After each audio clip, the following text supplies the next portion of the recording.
Masuknya nama Ahmad Fatana sebagai tersangka dugaan kasus impor daging menyeret beberapa nama wanita yang diduga memiliki keterkaitan dengan perbuatan Ahmad Fatana.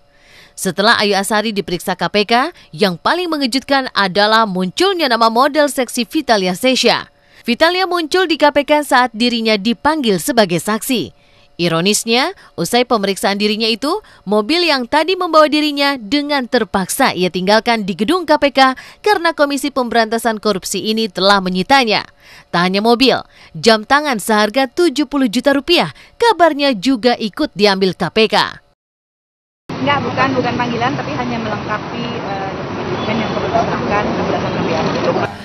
Saya tidak kenal dekat, hanya sebatas tawaran bekerja untuk tampil di beberapa acara, itu saja. Dan saya ketemu itu menindaklanjuti pekerjaan yang ditawarkan. Dan beliau juga menghubungi saya untuk menindaklanjuti. Jadi pertemuan pertama, kedua, dan ketiga. Ketiga diperkenalkan dengan keluarganya dan beberapa teman-temannya. Sebelumnya pun bertemu selalu di tempat umum ya, di kafe, di mana-mana. Buat saya ya hal biasa, dan suami saya juga seniman ya, penyanyi juga, entertain juga, dia mengerti hal itu. Sebagai saksi, sebenarnya 1 kali. Cuma pada saat pemanggilan pertama kan saya izin minta keluar kota. Dan yang kedua kalinya baru dimulai penyelidikan. Sebagai saksi seputar yang di kayak mobil gitu, jam pemberian aja bener apa enggak gitu. Mobil jenis sedan yang baru beberapa bulan dimiliki Vitalia ini dianggap Vita sebagai hadiah untuknya. Namun, jika melihat plat mobil dengan memakai inisial namanya, bukan tidak mungkin jika janda beranak 2 ini begitu spesial bagi Ahmad Fatana. Apalagi perkenalannya dengan Ahmad Fatana di sebuah hotel berbintang 5 ini baru terjadi pada November tahun 2012 silam. Benarkah Vita akan dijadikan istri oleh Ahmad Fatana? Aku kenal Mas Ahmad tuh nggak sampai 2 bulan ya. Kenapa Abah sebaik itu dia memberikan mobil perhiasan? Dia melihat ke anak-anak saya. Iya, kaget lah ya, seneng gitu. Ih, baik banget ini orang gitu loh. Kan Sendiri loh, Pak Mas Ahmad nggak ada emang saya yang mau. Ya, jadi dia bikin sendiri loh. Dia sempat menawarkan saya nikah siri, tapi kan saya menolak. Vitalia memang harus merelakan mobil yang baru saja menjadi miliknya. Namun ia menyangkal jika mobil yang diterimanya itu didapat dari hasil korupsi Ahmad Fatana. Walau telah menerima pemberian mobil serta jam tangan mewah, Vitalia justru tidak tahu menahu pekerjaan Ahmad Fatana. Namanya dikasih hadiah ya, dia suka sama saya, dia kasih hadiah. Masa saya tolak? Coba kalau kalian dikasih hadiah, kalian tolak nggak? Dikasih rezeki?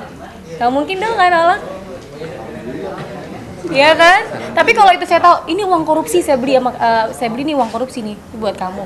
Saya titipin, lah itu baru, takut lah gitu. Lebih baik saya menjauh ya kan. Uang pribadi dia bilang gini, Vita, apa yang saya beri untuk kamu dan anak-anak kamu, saya ikhlas. Ini rezeki yang Allah beri untuk kamu dan anak-anak lewat tangan saya. Saya tidak menahu pekerjaan dia apa. Saya tidak tahu uangnya dia itu dari mana saya nggak tahu. Tahu Pak Ahmad tanya seorang pengusaha. Saya aja nggak tahu ini mana rumahnya kayak apa, saya juga nggak tahu. Dan saya menerima uang 200 juta karena saya tahu pekerjaannya gitu kan. Ini menyangkut kasus itu tidak benar sama sekali. Itu semua pemberian memang dia beri saya hadiah katanya untuk saya, kasih saya ikhlas. Dan saya tidak meminta, dia tidak maksa. Kalau dia bilang ya kalau Vita tidak mau ya udah, jalanin aja dulu kita deket gitu. Sampai saat ini, KPK memang masih terus mengusut aliran dana yang berkaitan dengan Ahmad Fatana. Tiba-tiba saja, nama Novia Ardana muncul dan kabarnya dianggap telah menerima sejumlah uang dari Ahmad Fatana. Pernyataan itu keluar dari Farhad Abbas. Ia menyebutkan jika ada bintang sinetron yang pernah berkaitan dengan Ahmad Fatana. Menanggapi tudingan ini, Novia melalui kuasa hukumnya Henry Yosodiningrat membantah semua soal rumor tersebut. Bintang sinetron pernah tersandung kasus narkoba. Iya, kaitan Fatona. Pacarnya, hasil SMS-nya ya dianggap sudah pernah berhubungan lah kira-kira. Uangnya dibalikin. Novia Ardana pernah telepon saya beberapa hari lalu, kemarin ini lagi hari Jumat malam kalau saya nggak salah ya. Yang intinya, Mas, kok aku dikait-kaitkan dengan kasusnya Fatanah? Siapa yang mengait-kaitkan kamu? Katanya menurut informasi Farhat yang ngoceh di sana sini mengatakan bahwa saya menerima aliran dana dari pernah menerima uang, mobil, tak apa dari Fatanah. Saya tanya, memang kau pernah menerima uang dari atau terima mobil, terima apa dalam kurun waktu 1, 2, 3 tahun ini? Ya, dia bilang nggak pernah. Saya bilang ya udah, nggak usah khawatir. Soal keterlibatan Novia Ardana ini memang masih harus dibuktikan. Sampai saat ini KPK pun belum menunjukkan tanda-tandanya akan memasukkan nama Novia Ardana sebagai saksi terhadap kasus yang menghimpit Fatanah. Namun Henry meyakini jika Novia akan siap jika KPK memerlukan keterangan dirinya. KPK sekarang sedang melakukan penyidikan akan memanggil Novia Ardana, tentu saya harus tanya dulu dasarnya apa. Kalau dasar cerita Farhat, kacau balau hukum ini, penegakan hukum ini. Ada kaitan dengan kasus korupsi ini? Yes, silahkan. Sejauh ini KPK tidak menemukan adanya aliran dana dari si Fatanah itu kepada Novia Ardana dalam kaitannya dengan tindak pidana korupsi yang didugakan kepada Fatanah. Nggak ada sama sekali. Terseretnya nama wanita dalam kasus yang menimpa Ahmad Fatanah banyak yang mengaitkan dengan upaya money laundering atau pencucian uang. Kejahatan model baru ini dianggap bisa mengaburkan asal-usul pemasukan uang. Mengapa Ahmad Fatanah melibatkan wanita untuk menerima pemberiannya? Apa kata kriminolog tentang hal ini?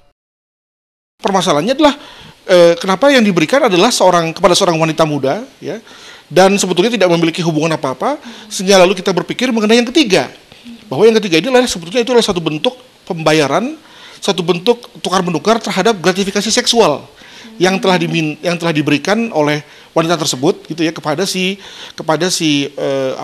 laki-laki ini gitu ya, atau mungkin juga kalau gratifikasi nanti kesannya itu hanya tertuju pada pejabat publik kan, tapi ini lebih kepada tadi pembayaran atas transaksi seksualnya saja gitu ya. Sebab kalau misalnya ini adalah satu pemberian biasa, apa reasonnya gitu, bahkan wanitanya kan juga baru kenal misalnya, kok tiba-tiba diberikan uang seperti itu gitu ya, sehingga lalu kita lebih percaya sebetulnya atau lebih meyakini, mungkin saja itu salah, bahwa sebetulnya terjadi transaksi seksual dan uang itu atau barang-barang itu adalah pembayar atas transaksi seksual tersebut. Pemirsa Was-Was, jangan ganti channel Anda karena sesaat lagi berita tentang persiapan peringatan 40 hari kepergian almarhum UJ akan menjadi sajian selanjutnya. Jadi tetap saksikan Was-Was.